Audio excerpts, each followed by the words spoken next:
നമസ്കാരം. American president Donald ട്രംപിന്റേത് കാഞ്ഞ ബുദ്ധി തന്നെയാണ്.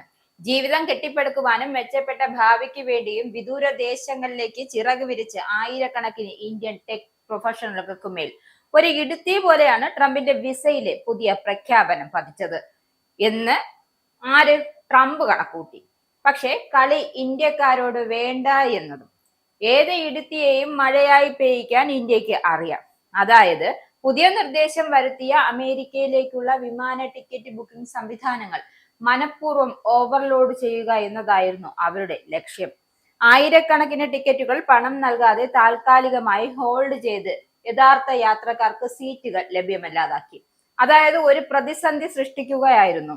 H-1B വിസകൾക്ക് $1,00,000, അതായത് ഏകദേശം 80 ലക്ഷം രൂപ ഫീസ് ഏർപ്പെടുത്തിയെന്ന വാർത്ത വന്ന നിമിഷം മുതൽ തന്നെ അമേരിക്കൻ സ്വപ്നത്തിന്റെ നെറുകയിൽ നിൽക്കുന്നവരുടെ മനസ്സിൽ സ്വാഭാവികമായും ഒരു പരിഭ്രാന്തിയുടെ കനലരിക്കും.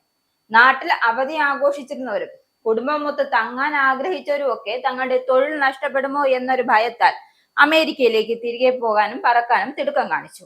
സെപ്റ്റംബർ 21-നാണ് ട്രംപിന്റെ പ്രഖ്യാപനം വന്നതിന് ശേഷം പുതിയ ഫീസ് ഒഴിവാക്കാനായി അമേരിക്കയിലേക്ക് മടങ്ങാൻ തിടുക്കം കാട്ടിയ ഇന്ത്യൻ ടെക് തൊഴിലാളികൾക്കിടയിൽ പരിഭ്രാന്തി പറഞ്ഞത്. ഈ സാഹചര്യം മുതലെടുത്താണ് ചില ഫോറങ്ങളിൽ തീവ്ര വലതുപക്ഷ ട്രോളുകളും വിമാനം തടയുന്നതിനുള്ള പ്രചരണവും സംഘടിപ്പിച്ചത്.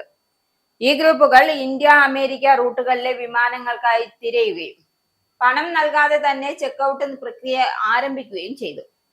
ഇത് സീറ്റുകൾ താൽക്കാലികമായി ഹോൾഡ് ചെയ്യുന്നതിനും യഥാർത്ഥ യാത്രക്കാർക്ക് ലഭ്യമല്ലാതാക്കുന്നതിനും കാരണമായി. ഒരു ടിക്കറ്റിന്റെ ഹോൾഡ് സമയം അവസാനിക്കുമ്പോൾ അവർ വീണ്ടും ഇതേ പ്രക്രിയ ആവർത്തിച്ചു.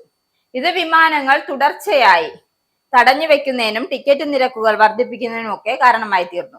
ഇന്ത്യക്കാരെ ഇന്ത്യയിൽ തന്നെ നിലനിർത്തുക, പരിഭ്രാന്തി സൃഷ്ടിക്കുക, ദക്ഷിണേന്ത്യൻ വംശജരെ അപമാനിക്കുക എന്നിവയായിരുന്നു ഈ ക്യാമ്പയിന്റെ പ്രധാന ലക്ഷ്യം.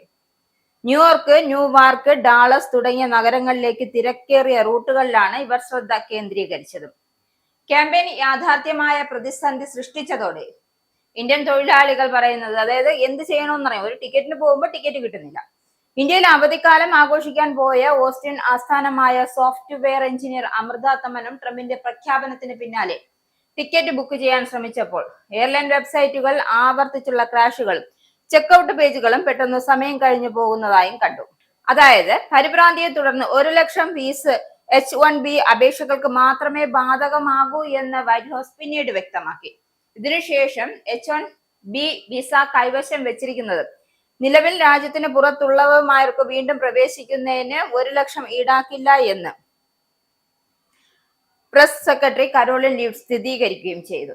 എന്തായാലും ഇന്ത്യക്കാർക്കിട്ട് പണിയാമെന്നുള്ള ട്രംപിന്റെ ഈ ഇറങ്ങിത്തിരിക്കലിനും ഒരു താമസിക്കാതെ തന്നെ ഇന്ത്യ അതേ നാണയത്തിൽ മറുപടി നൽകും എന്ന കാര്യത്തിൽ യാതൊരു വിധത്തിലുള്ള സംശയവും ഇല്ല.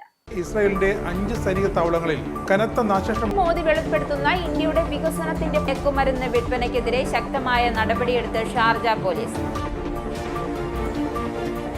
അമേരിക്കയിലെ സാധാരണ മനുഷ്യരോട് കൂടിയാണ് കോൺഗ്രസിനുള്ളിൽ പങ്കുവയ്ക്കാൻ ഓപ്പറേഷൻ സിന്ദൂറിൽ ഉപയോഗിച്ച